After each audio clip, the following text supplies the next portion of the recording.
Well, it sucks, doesn't it? So, well, housekeeping. Smoking Springtime Mixture by Sam and Gowath. Smoking it in my Briarworks Blasted Rhodesian.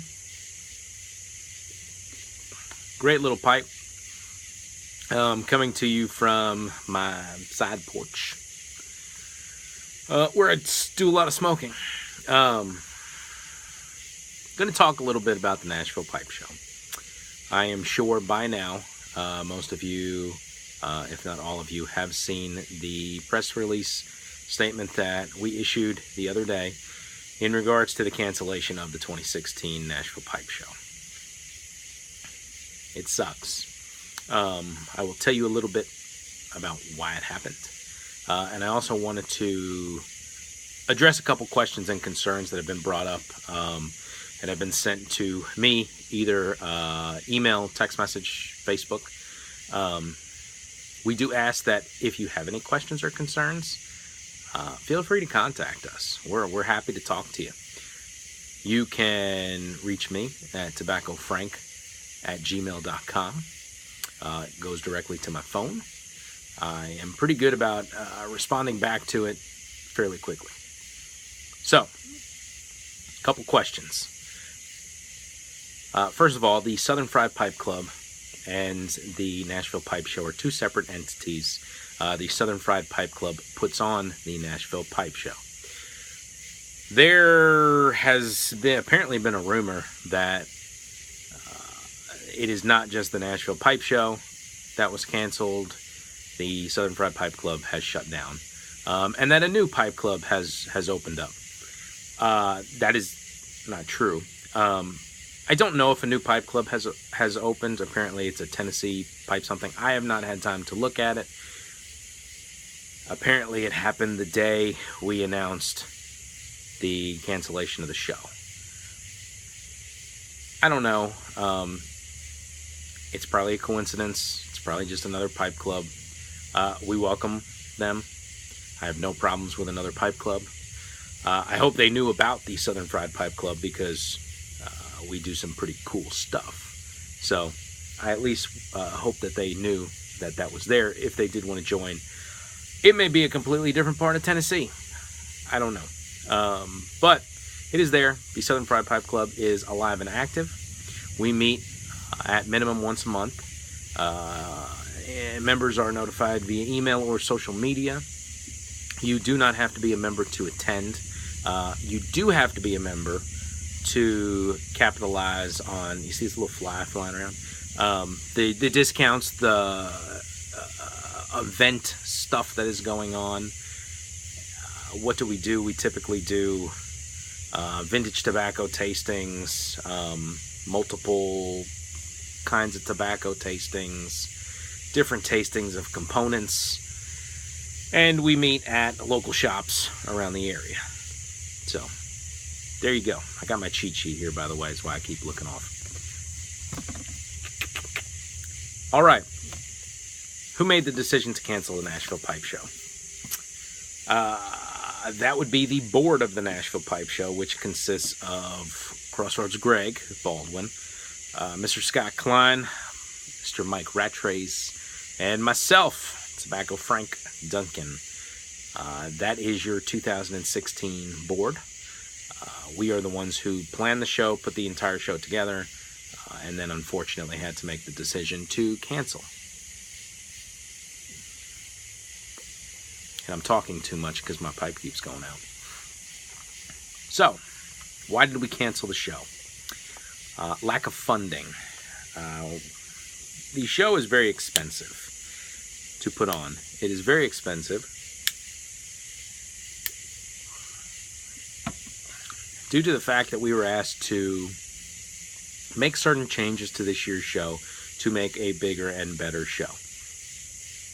A couple of those changes were a hotel on premises, a large convention space with good lighting and ample space and room, and another, a number of smaller things.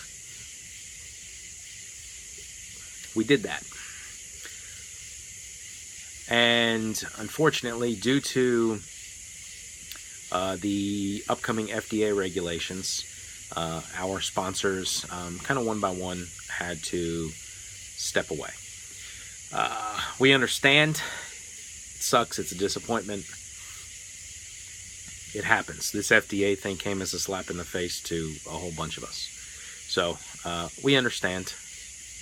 It's disappointing, but that's where it is. Let's see. Why didn't we just go back to the Foreign Legion where we had the show last year? I had that question from a number of people. A couple things were, number one, we were asked by the sponsors and vendors for those things that I previously just mentioned. A couple other reasons that were not mentioned were we were over capacity at the Foreign Legion last year. This year's show was expected to grow. Therefore, we would be over capacity again. Should a fire marshal walk in the door, they could immediately close down, shut down the show. Why would a fire marshal show up at a pipe smoking show? I don't know. But it was a realistic concern and an issue. Another issue was, and it is something that we are kind of ashamed of that we didn't think of. Last year we were not handicap accessible. We had a few individuals that came in wheelchairs, and when they got there realized they were not able to fit down the aisles. That is wrong. They have every right to come enjoy a pipe show as the rest of us. It's also illegal. So that is something that we wanted to correct. There was no way to correct that in the Foreign Legion with the required amount of space that we were going to need. So we moved to Embassy Suites of Franklin, Tennessee. Cool Springs area. Wonderful hotel. They have been absolutely fantastic to us. They are not charging us for basically canceling the contract 2 months out. The tent company has also been fantastic. They are not charging us to cancel either. The show was completely planned. It was done. Everything was lined up. It was just a matter of paying for it. That's part of what makes it even more disappointing. It was done, ready to go. It was literally, here's checks. There you go. So we had worked, I can tell you there are hundreds of hours across the board in the 2016 Nashville Pipe Show. And unfortunately, all of our work will not be seen due to the FDA. So, how do the FDA regulations affect a pipe show? They don't necessarily affect the pipe show as much at this point. They do, however, affect sponsors and venues. Obviously, if you have read the rules and regulations, any tobacco after 2007 will have to go through a very lengthy, very costly approval process. I've been told those numbers by cigar industry people that I am friends with, and they are ridiculous. There's, okay, I understand it, ridiculous, really ridiculous, and then there's, here's where the FDA regulations are and what that will cost for an approval process.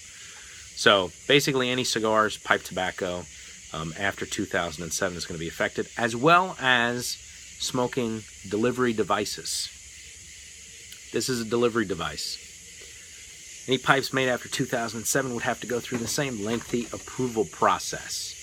And therefore, it was to the point that they would not be able to be produced because the pipe makers could not afford to go through that lengthy approval process.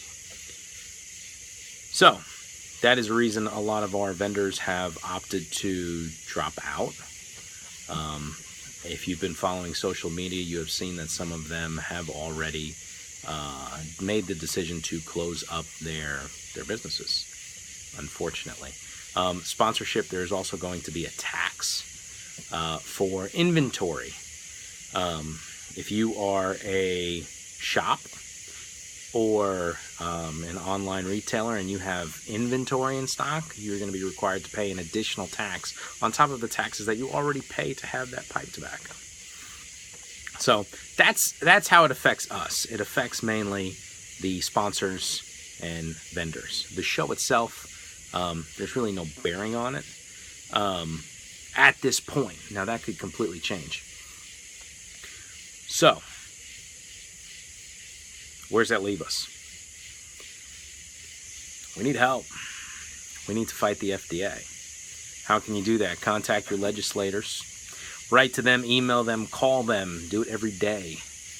Become the squeaky wheel that gets the grease. And maybe we can continue to go on with a hobby that we all love and enjoy. If not, we are going to put a lot of small businesses out. And that is something that the FDA has not thought of, and that is sad that our own government does not care about putting individuals and small businesses out. So, there you go. Those are questions we've got for now. We will probably do some more of these videos as questions come in. We welcome them. Please feel free to email any of your questions and concerns. You can reach me, tobaccofrank@gmail.com, and I will get back to you as soon as possible. And we will either answer here on YouTube or privately via email. So, for those of you who have already made your plans to attend the Nashville Pipe Show and are going to be in Nashville, I know quite a few of you have said you're still coming. We are currently working to put on a pretty awesome pipe gathering. I've already confirmed with Marcus, the general manager of Uptowns, that we can use their space for that day, the weekend, whatever, and basically host a mini pipe show gathering, basically a fellowship, everybody hanging out. Obviously, Uptowns will have all their stuff on hand that makes them a world-class pipe shop. So, there will be more of that as it develops. We want to put together a couple pretty cool things. So, there you go. I hope that answers some questions, alleviated some concerns. Obviously, this sucks, but it is what it is, and we will go forth and deal with it. And look, there's one way to get around this, and it's to fight the FDA and get things to change. Currently, I know CRA, I believe CAA, and the IPCPR have all filed lawsuits, as well as numerous cigar and tobacco companies. Get behind these companies. Use their products. They're the ones out there fighting for your right to use them. So, there you go. Contact your legislators and fight the FDA. Boontar created an awesome hashtag. Hashtag FDA stole my pipe show, and it's 100% true. So, with that, I am Tobacco Frank, signing off, because the FDA stole my pipe show.